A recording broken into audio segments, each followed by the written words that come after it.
से हमारे बड़े ही प्यारे दोस्त सहाफ़ी, सीनियर सहाफ़ी मोहम्मद शाहिद साहब, उन्हीं से इनका ताल्लुक है और इनके साथ एक रिश्ता हमारा कोर्ट रिपोर्टिंग का भी है। मैं लाहौर से कोर्ट रिपोर्टिंग देखता हूँ, ये कराची से देखते हैं। तो जो दुआ ज़हरा का केस है, इसके हवाले से जब लाहौर में दुआ ज़हरा का केस चल रहा था, तो उस वक़्त आपको तमाम अपडेट्स जो हैं वो देते थे और अदालत का देखा अहवाल, अदालत के अंदर जजेस के साथ क्या तबादला ख़्याल अदालत के अंदर जजेस से क्या इस्तिफ़सार होता था और जजेस क्या क्वेश्चन करते थे और क्या-क्या चीज़ें थी, वो सारी चीज़ें हमने आपको बताई। लेकिन क्योंकि कराची में अब ये केस चल रहा है, ज़हीर भी कराची में है, दुआ भी कराची में है और कराची में ये केस जो है, वो अब अपनी आखिरी स्टेजेस पर पहुँच चुका है। यानी ये कहा जा रहा है कि अब ज़हीर और शबीर की दरख़्वास्त ज़मानत जो है वो खारिज होने के कभी इम्कान है। इसके साथ-साथ 5 से ज़ायद की दरख़्वास्तों पर समाअत हो रही है, कुछ पिटीशन्स हैं, कुछ दरख़्वास्तें हैं, कुछ एमएलओ है, तो इस हवाले से काफ़ी ज़्यादा चीज़ें हैं जो नाज़रीन भी जानना चाहते हैं कि आखिर हो क्या रहा है और अब फाइनली जो है वो ऊँट किस करवट बैठेगा या फिर जो है वो कामयाबी किसे मिलेगी। शाहिद साहब आपका बेहद शुक्रिया। सबसे पहले सर ये जो आखिरी समाअत थी बड़ा इम्कान ज़ाहिर किया जा रहा था कि ज़हीर और शबीर की जो दरख़्वास्त ज़मानत है वो ख़ारिज हो जाएगी, लेकिन ये ख़ारिज नहीं हुई। इसकी क्या वजह है? इसके साथ-साथ 2, 4, 5 दरख़्वास्तें भी थी, वो ज़रा थोड़ा-सा आप हमारे नाज़रीन को बता दें। शाकिर भी आपका बहुत शुक्रिया। देखिए इशू बड़ा अहम है। आप कोर्ट रिपोर्टिंग करते हैं, आपको पता है कि आप जो चीज़ रिपोर्ट करते हैं, फैक्ट्स की बुनियाद पर रिपोर्ट करते हैं, जो दस्तावेज़ात तफ्तीशी रिपोर्ट्स, इन्वेस्टिगेशन रिपोर्ट्स, चालान वगैरह जो अदालतों में आते हैं, हम उनकी बेसिस पे रिपोर्ट करते हैं और जो चीज़ रिपोर्ट्स में लिखी हुई है, उसको साबित करना तफ्तीशी अफ़सर का या प्रोसिक्यूशन का काम है। हम चीज़ों को रिपोर्ट करते हैं, सज़ा अगर होती है, तो उन्हीं बुनियाद पर होती है और नहीं होती तो उन्हीं डॉक्यूमेंट्स दस्तावेज़ात की बुनियाद पर नहीं होती। और केस अगर तवील होता है तो वो सारी वजूहात प्रोसिक्यूशन वकीला और उसके बाद फिर तफ्तीश के ऊपर है। हमारे ऊपर ये ज़िम्मेदारी है कि हम शफ़ाफ़ तरीके से जितना रिपोर्ट कर सकते हैं, उसी तरह करते हैं। बाद दफ़ा केसेस एक तवील या तवालत इख्तियार कर जाते हैं, इल्तवा जो है काफ़ी हद तक उसका शिकार रहते हैं। तो बाद दफ़ा ये नाज़रीन को लगता है या व्यूअर्स हैं जो, उनको लगता है कि यार ये सहाफ़ी कल तो ये बात कर रहे थे, अब तक ये ऐसा क्यों नहीं हुआ? तो 4 महीने हो गए इस केस को भी, तो अब लोग हमसे सवाल करते हैं कि कल तो आप बड़े वसूख से कह रहे थे कि मुल्ज़िम जेल चला जाएगा, तो अब तक जेल क्यों नहीं गया? देखें हम अब भी जैसे आप इससे पहले अर्ज़ कर रहा था, हम चीज़ रिपोर्ट जो कर रहे हैं वो दस्तावेज़ात की और जो शवाहिद की बुनियाद पर जहाँ ख़ामी है वो ख़ामी बता रहे हैं, जहाँ पर फैक्ट्स चीज़ें सामने आ रही हैं अदालतों में, वो चीज़ें मौजूद हैं, फ़ैसला होना या फ़ैसला करना अदालत की जवाबदीद है। ना मुद्दई का वकील मुल्ज़िम को फांसी लगा सकता है, ना कोई सहाफ़ी लगा सकता है। हम जो फैक्ट्स की बुनियाद पर चीज़ें रिपोर्ट कर रहे हैं, वो रिपोर्ट या रिकॉर्ड पे मौजूद है, लेकिन ताख़ीर होना या वो फ़ैसला करना वो अदालत का काम है। अब देखें 3-4 चीज़ें हैं, ख़ास तौर पर 5 जिसमें फ़ैसले होने हैं और अगर उन चीज़ों पे फ़ैसला हो गया, तो यकीनी तौर पर मुल्ज़िम जेल जाएगा। अब सबसे पहले तो घनचक्कर हुआ केस उस वक़्त था, जब तफ्तीश नहीं की गई और आईजी से लेके नीचे तक और नीचे से लेके ऊपर तक पुलिस के अफ़सरान से हुकूमत कहती रही कि देखें जी ये एक लड़की अपनी मर्ज़ी से उसने शादी की है और उसके बाद फिर ये केस बनता ही नहीं है, तो हम केस कैसे दर्ज करें? ना अगवा का, ना यहाँ से ले जाने का, कोई भी दफ़ा उसमें हुकूमत ने कहा कि नहीं लगती। लेकिन उसके बाद फिर असर होता है कि तहकीकात होती है, सहाफ़ी चीज़ों को रिपोर्ट करते हैं, मुद्दई और उसके बाद फिर उनके वकील जो है केस की फाइट करते हैं और नतीजा क्या निकलता है कि बच्ची की उम्र भी माइनर साबित होती है मेडिकल रिपोर्ट में और तफ्तीश जब होती है, तो ये भी चीज़ साबित होती है उस रिकॉर्ड में, सीडीआर रिकॉर्ड में कि मुल्ज़िम यहाँ से बच्ची को लेने के लिए आए थे। और उसके बाद फिर इंटेरोगेशन में उन्होंने रिपोर्ट में जो सामने आई अदालत में तफ्तीश के दौरान मुल्ज़िम के भाई शबीर ने भी इस बात का एतराफ़ किया कि बच्ची को हम यहाँ से खुद ले गए थे, बच्ची आई नहीं थी। हालाँकि पहले स्टेटमेंट क्या थे, वीडियोज़ में भी और पुलिस भी ये कह रही थी कि बच्ची यहाँ से खुद गई थी, उसको लेने के लिए कोई नहीं आया था। अब ये सारे मामले अदालत में आ चुके हैं, लेकिन इन पे अब फैसला होना बाकी है। पुलिस ने चूँकि जो असर-ए-नौ तहकीकात की थी, उसमें जो सन चाइल्ड रिस्ट्रेंट मैरिज एक्ट और अगवा की दफ़ात के साथ-साथ जो ह्यूमन ट्रैफिकिंग होती है, यानी कि इंसानी स्मगलिंग कि किसी बच्चे को आप अगवा करें, वो आगे जाके उसको बेच दें या किसी गलत मकसद के लिए इस्तेमाल करें, 364 ए और इसके अलावा जो रेप की दफ़ात हैं, वो भी शामिल है। लेकिन आपको पता है, ये इन चीज़ों को साबित करने के लिए एमएलओ रिपोर्ट यानी कि पुलिस के साथ इसकी जो मेडिकल डॉक्टर्स हैं, वो जायज़ा लेंगे, चेक करेंगे, क्या वाक़ई रेप हुआ या नहीं हुआ, तो उसकी बुनियाद पर ही फैसला होगा। तो वो अब तक एमएलओ नहीं हो पा रहा। पहले मजिस्ट्रेट के पास दरखास्त गई थी और उसके बाद फिर एडीजे के पास दरखास्त गई, फिर हाई कोर्ट आई। हाई कोर्ट ने दोबारा डायरेक्शन दी कि आप वापस जाएँ ट्रायल कोर्ट में। तो अब चौथी दरखास्त ज़ेर समाअत है और इसकी 3 समाअतें हो चुकी हैं। अब एमएलओ की दरखास्त के ऊपर अब तक फैसला नहीं हुआ। गुज़श्ता रोज़ भी तवील तरीन दलाइल हुए, 2.5 घंटे से ज़ायद इस पे दलाइल हुए, नतीजा सिफ़र था। उसके बाद फिर आते हैं जमानत के ऊपर। अब आपको पता है कि जब तक चालान पे फैसला नहीं होगा तो मुलजिम की कोशिश ये है कि पहले चालान पे फैसला हो जाए, उसके बाद फिर जमानत की दरखास्त के ऊपर फैसला हो जाए। तो तो एमएलओ जब नहीं होगा, चालान के ऊपर अगर फैसला हो जाता है तो इसका मतलब ये है कि इसका फायदा तो मुलजिम को होगा, और उसकी सबसे बड़ी आर्गू ये होगा कि देखिए जी चालान पे अब तफ्तीश की जरूरत नहीं है, तो अब हमें जमानत मंजूर कर ली जाए, हम ट्रायल में पेश होंगे, ट्रायल में जो है वो फैसला कर लिया जाए कि हम गुनाहगार हैं या बेगुनाह हैं। ये तो मुझे तो ऐसा लग रहा है जैसे मुलजिम चाहता है कि चालान जो है वो सबमिट हो गया और उसकी मंजूरी हो जाए, तो उसके बाद फिर वो अपने आर्गूमेंट्स में ये इस पॉइंट को जो है वो रखेंगे, नहीं जी चालान तो जमा हो चुका है, तो अब क्या तफ्तीश है जो पुलिस ने करनी है, आप ट्रायल में जाने दें, जमानत मंजूर करें और हम ट्रायल को फेस करते हैं। बिल्कुल। देखिए, फिर मजे की बात यह है कि जो दफात 375 या 364 है, तो जब एमएलओ नहीं होगा तो फिर वो उन दफात का कोई फायदा नहीं है। बिल्कुल दुरुस्त तो कह रहे मतलब हैं। ये उनको साबित भी करना है। गुज़श्ता रोज़ जज साहब ने रिमार्क्स में भी ये बात की है। लेकिन आपको पता है कि हाई कोर्ट ने भी कहा था, और उसके बाद फिर वुकला जिस तरह चीज़ों को लेंदी करते हैं, लंबा लटकाते हैं। अब जज तो साहब ने तो शाहिद साहब सुनी आप ये समझते नहीं है कि मुबैना तौर पर ये की गफलत है, बदनीयती है कि वो एमएलओ के बगैर जो है वो चालान जमा करवा रहा है। जब 375 कैसे वो उसको आप साबित करेंगे जब तक एमएलओ नहीं होता? देखिए, पुलिस की बदनीति तो आपने वो हाई कोर्ट में जब केस आया था सिंध हाई कोर्ट में 6 जून को, उस वक़्त सामने आई थी। इससे पहले भी चीज़ें थी, लेकिन उस वक़्त खुल के सामने आई कि उन्होंने कहा कि ये केस बनता ही नहीं है। 4 तफ्तीशी, ये चौथा तफ्तीशी अफ़सर है, और वो कहते थे केस बनता ही नहीं है। ब बात वही था कि बच्ची यहाँ से गई है अपनी मर्ज़ी से, कोई लेने नहीं आया, और उसके बाद फिर बच्ची की उम्र भी जो वो 18 साल है। ये तो सारी बातें पहले से कहते हुए आ रहे थे। लेकिन जब ये मुसलसल चीज़ें रिपोर्ट हुई, मीडिया पे रिपोर्ट हुई, उसके बाद फिर जब ट्रायल कोर्ट में मामला गया, मजिस्ट्रेट साहब ने बच्ची की असर-ए-नौ जो है वो तहकीकात केस की, और उसके बाद उम्र के तयन का हुक्म दिया, तो उसके बाद चीज़ें पलटी हैं। लेकिन ये तफ्तीशी अफ़सर को जब बच्ची को लाहौर से कराची वापस लाए थे, तो उस वक़्त भी ये एमएलओ करवा लेना चाहिए था अगर वो ज़रूरी समझते थे। लेकिन बिल्कुल। जब बच्ची को चाइल्ड प्रोटेक्शन ब्यूरो भेज दिया गया, उसके बाद दरख़्वास्त दे रहे हैं जी बच्ची का एमएलओ करवाना है। तो उस वक़्त जज साहब ने कहा कि यार बच्ची की लेकिन शादी हुई थी, और उसके बाद फिर अगर ये एमएलओ होगा भी, तो बच्ची के लिए माशरे में शर्मिंदगी का सबब बन सकता है, लिहाज़ा नहीं होना चाहिए। फिर मैं एडीजे के पास भी इसी टाइप की चीज़ है कि देखें जी ये एडमिनिस्ट्रेटिव मामला है, जुडिशियल मामला होता तो हम इसको सुन लेते। हाई कोर्ट ने कहा कि देखें जी ये चूँकि आपने जुडिशियल मामले को चैलेंज नहीं किया, एडमिनिस्ट्रेटिव मामले को चैलेंज किया है, तो लिहाज़ा ट्रायल अब उसी कोर्ट में आ गया, तो अब नए सिरे से दरख़्वास्त दें। तो अब ये एमएलए होना बहुत ज़्यादा ज़रूरी है। चाहे ताख़ीर ही क्यों ना हो गई हो, लेकिन एमएलए होना ज़रूरी है।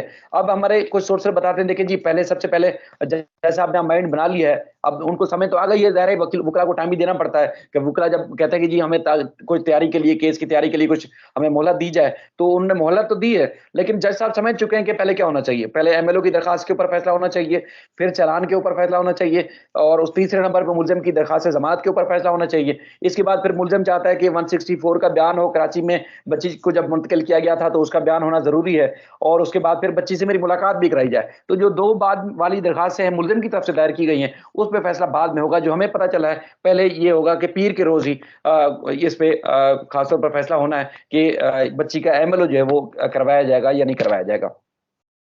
बिल्कुल दुरुस्त कह रहे हैं। अच्छा, मुझे ये बता दें कि आप इसको केस को पहले दिन से देख रहे हैं, तो आपकी अब तक की फाइंडिंग क्या है? आप क्या समझते हैं कि जा कहाँ रहा है और आपकी अपनी फाइंडिंग क्या है इस केस के बारे में?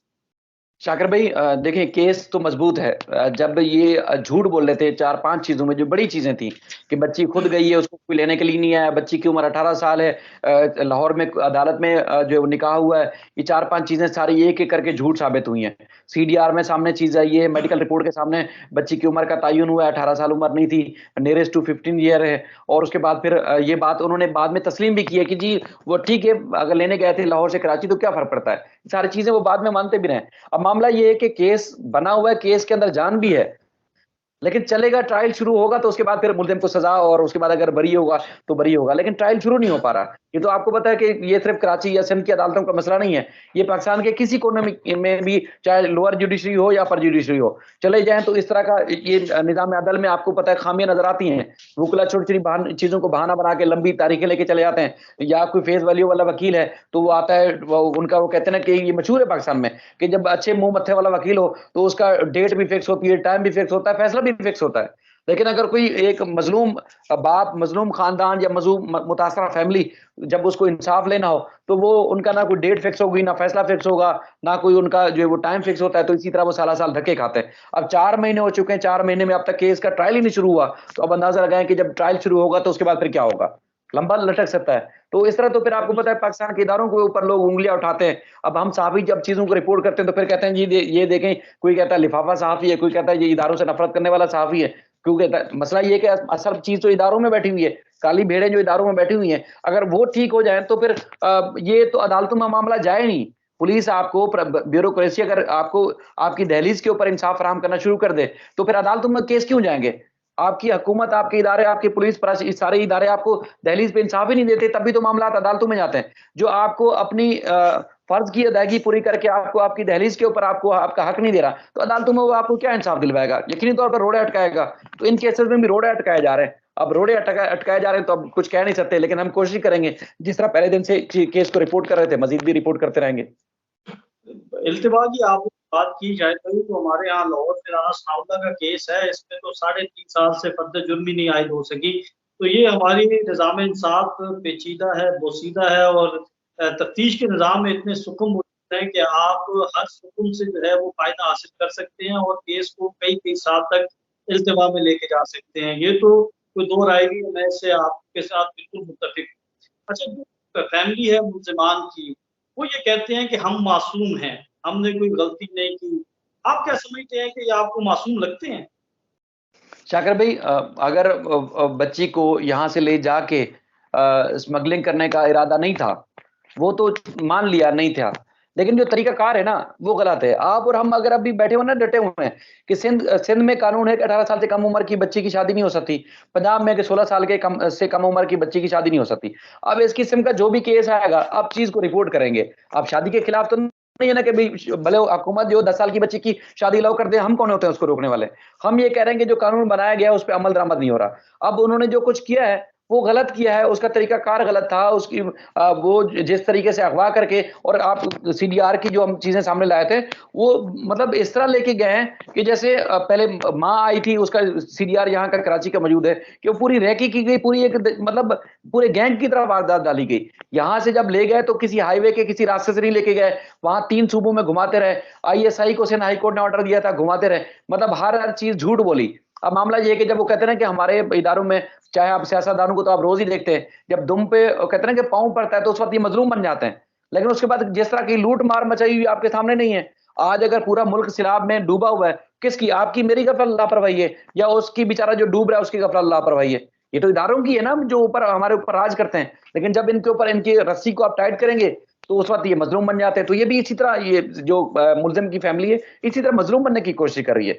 वरना अगर कोई और होता, आप खुद इस तरह की वारदातें नहीं देखते हैं कि जो मुतासरा खानदान होते हैं तो वो इंसाफ अपने अपने खुद अपने तरीके से भी कर लेते हैं। लेकिन क्या है कि ये जो लड़की वाली फैमिली है, ये तो जितनी भी कानूनी तरीकाकार है, जो कानूनी इख्तियार है या कानूनी जो उनको उनको सहूलियात मिल सकती हैं, उसके हिसाब से वो इंसाफ लेने की कोशिश कर रहे हैं। चीजें जो कानून बना हुआ है वो अदालतों का, ये इदारों का, असम्बलियों का, इन चीजों का बना हुआ है, जिस पे वो चाहते हैं उनके उसके हिसाब से उनको इंसाफ मिले। लेकिन मुलजिम जिस तरह के छात्र हैं, वो आपने सारी चीजें देखी हैं कि क्या क्या उन्होंने घुमाया, लाहौर में किस तरह घुमाया है। अच्छा, शायद भाई ये बता दीजिएगा, फैमिली की उम्मीद है कि आपको केस मुमकिन की जो है वो आसान होगा। बच्ची जो है वो कराची में पहुंच चुकी है, मुलजिम जो है वो सलाखों के पीछे है। तो क्या इनकी फैमिली, ज़हीर की फैमिली कोशिश कर रही है कि किसी तरह मामला जो है वो अफ़वाम तफ़हीम के साथ हल करके? शाकिर भाई, पहले तो जब हम मेहदी अली काज़मी साहब से मिलते रहे, वो हमेशा कहते थे, मैंने उनसे सवाल भी किए थे कई दफ़ा कि अगर फैमिली जो है वो आपसे मिलना चाहे तो आप किसी से मिलेंगे? कोई बात करेंगे, सुलह कर लेनी चाहिए। तो उन्होंने कहा था कि अगर मैं बातचीत करूँ तो किससे करूँ? बातचीत नहीं की, किसी किस्म का कोई राब्ता नहीं किया। आपके सामने पूरा मुल्क घूमते रहें, आप तो चीज़ें मीडिया पे भी देखते रहें, सोशल मीडिया पे भी देखते रहें।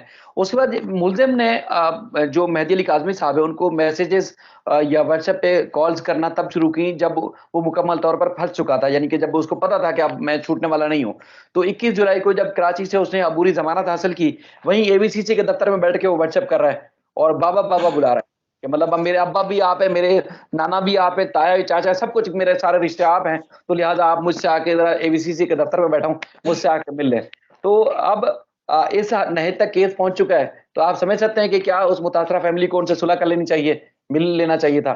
वो तो डटे हुए होंगे कि भाई जो इंसाफ है वो हमें अदालतों से मिलेगा। बच्ची चूंकि माइनर है और चाइल्ड प्रोटेक्शन ब्यूरो में जिस तरह सूबाई हुकूमत के इन इदारों में जिस तरह रिलीफ दिया जाता है या बच्चों की निगरानी रखी जाती है, उस तरह उसको निगरानी रखी जा रही है। अब मुलजिम ने तो ख्वाहिश का इजहार किया था कि बच्ची से जाके मिल लें। हमें कोई सोर्सेस ने भी बताया था कि बच्ची ने अपने वालिदैन से मिलने की ख्वाहिश का इजहार किया था, लेकिन अब तक वालिदैन जो है वो कह रहे हैं कि अदालत या जो भी हुक्म होगा कानूनी तरीके से हम उसको उसका फायदा तो लेंगे। अज खुद जो है किसी किस्म की एक्टिविटी वो नहीं करना चाह रहे, लेकिन मुलजिम की तरफ से कोशिश की गई है। वहां चाइल्ड प्रोटेक्शन ब्यूरो में भी मुलाकात करने की कोशिश की उसने, अदालत में बाकायदा तौर पर उसने दरखास्त दी हुई है, लेकिन जब Sindh child restraint marriage act का निफाज हो जाता है, लागू हो जाता है, तो फिर वो मुलजिम को इख्तियार नहीं होता कानून के मुताबिक कि वो उस मुतासरा बच्ची से जाके मिले, तो फिलहाल तो वो कामयाब हो नहीं सका है। अच्छा, शाहिद भाई, आप कोर्ट रिपोर्टिंग करते हैं, हम भी कोर्ट रिपोर्टिंग करते हैं। जब बयान की बात आती है तो भी बयान तसव्वुर किया जाता है। अब यहाँ पर जो मुल्जिम है वो कहते हैं कि 160 बयान दोबारा करवाया जाए। तो क्या अगर दोबारा बयान हो जाता है, प्रेसिडेंट सेट नहीं हो जाएगा कि लाहौर हाई कोर्ट या लाहौर की जो पंजाब है वहां पर 164 बयान की वो कानूनी हैसियत सिंध में जो है वो नहीं होगी? तो ये एक तफरीक नहीं हो जाएगी अगर 160 का बयान हो जाता है, फिर उसके बाद बच्चा जो है वो कहता है मैं मुलाकात करना चाहता हूँ। फिर ये सारी चीजें आप कैसे देख रहे हैं कि ये तो एक नई कहानी शुरू हो जाएगी, फिर हर केस में जो है वो इस केस की मिसाल दी जाया करेगी। जाकिर भाई, एक चीज़ है और आप अदालतों में रोज़ देखते भी होंगे, सुनते भी होंगे कि हमारे यहाँ मसला ये है कि सिर्फ़ लोअर कोर्ट्स नहीं, हाई कोर्ट, सुप्रीम कोर्ट और शरई अदालतों में भी ये है कि अक्सर जो है वो केसेज़ में जो फ़ैसले हैं उनमें तज़ादात होते हैं। तज़ादात मतलब ये है कि जैसे आपके केस में कोई फ़ैसला दिया और उसी फ़ैसले को नज़ीर बना के मैं कोई अपने लिए बेनिफिट लेना चाहूँ कि देखें जी, शाकिर साहब का ये मसला था, उसको अदालत ने कानून के मुताबिक ये हक दिया है, तो मुझे भी दें। तो वो जज साहब और वो वकील कोई और थे, ये जज साहब और वकील कोई और हैं, तो जज साहब कहते हैं नहीं जी नहीं, हम उनको नहीं देखते, हमने अपने तरीके से फैसला करना है। तो आपको किसी और तरीके से इंसाफ मिलेगा, मुझे किसी आपको इमरान खान अक्सर कहते हैं ना कि गरीब के लिए कानून और होता है, अमीर के लिए कानून और होता है। तो लेकिन ये एक बात बिल्कुल आपकी ठीक है कि बच्ची का कोई स्टेटमेंट तब्दील हो तो तब तो एक बात समझ आती है कि हाँ ठीक है, बच्ची का 164 का बयान अब हो जाना चाहिए। लेकिन जो पुलिस है, आखिरी जो 161 का बयान रिकॉर्ड किया पुलिस ने, तो बच्ची का बयान वही था जो पहले हसन हाई कोर्ट में रिकॉर्ड किया गया है, लाहौर में मजिस्ट्रेट के सामने रिकॉर्ड हुआ है, और उसके बाद 161 का बयान जो पहले पुलिस ने रिकॉर्ड किया था। अब कोई तब्दीली नहीं आई। लेकिन यहाँ पर जो हमें फील होता है कि मुल्जिम बयान रिकॉर्ड करवाना क्यों चाहता है।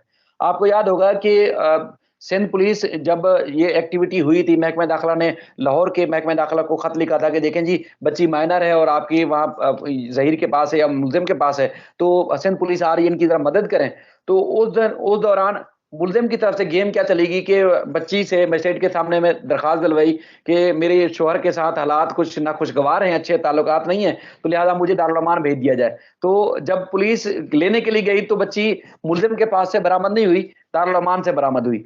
अब आपको पता है जब वो आप चालान में जब इस चीज़ का इतलाक कर रहे हैं कि बच्ची मुगविया है, अगवा की गई है और मुल्जिम के पास से बरामद होती, तो उसमें जुर्म का जो एक तरीकाकार होता है या जुर्म की एक नोयत होती है वो अलग होती ना।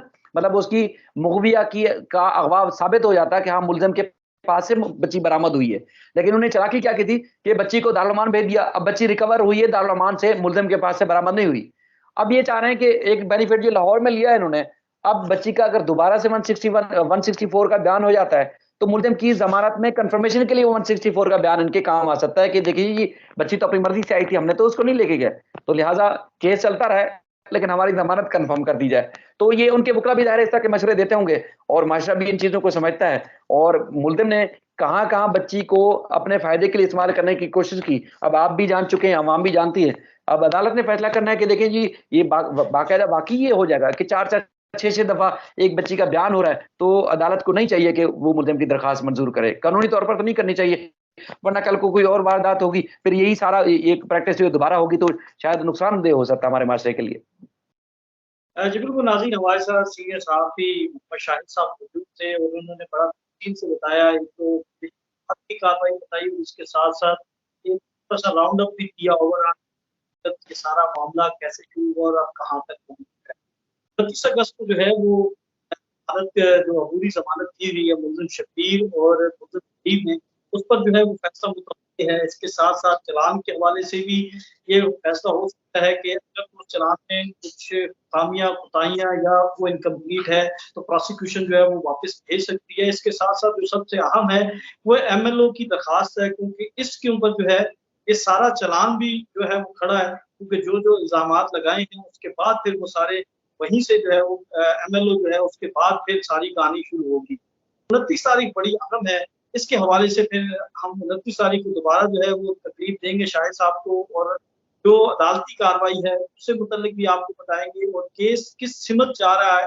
वैसे तो कहा जा रहा है कि ये अपने जो इसका पहला राउंड है, ये अपने मंतकी इंजाम की तरफ जा रहा है। जब ये चालान मुकम्मल हो जाएगा, उसके बाद फिर ट्रायल शुरू होगा, लेकिन अब ये केस अपने पहले राउंड में मुकम्मल होने की तरफ जा रहा है। ज़मानत का भी फैसला होने जा रहा है, प्रोसिक्यूशन की तरफ से चालान का, उसका भी फैसला होने जा रहा है।